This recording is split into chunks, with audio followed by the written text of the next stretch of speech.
जे माँ समलेई चलन आजिका मुनगा शाग बनामा।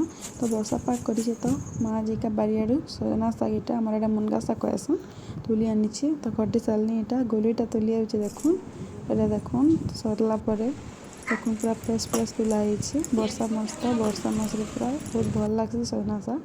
तो साइड देखुन एटा मामा गोटे शाग बाछुचे तो गोलू लगी इटा शाग बाछी सारला परे तार लगी बानी इटा बनीचे। तो छुआ बेला एटा बहुत खेलुलु तो गोली लगी इटा बनी दीछे।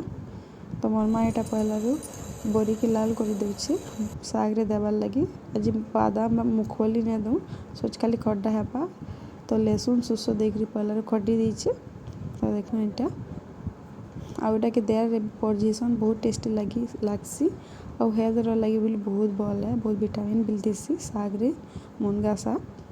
तो आपण मन क्या शाग कहसन कमेंट रे जनाबे। तो देखो यहाँ खड्डा सरीगला किसी नहीं खाली बड़ी लहसुन और मिर्चा भी कराई तो बहुत टेस्ट लगसी। तो देखो लास्ट के भाईला बड़ी का दी तो केतना लगला रेसिपीटा कमेंट रे जनाबे।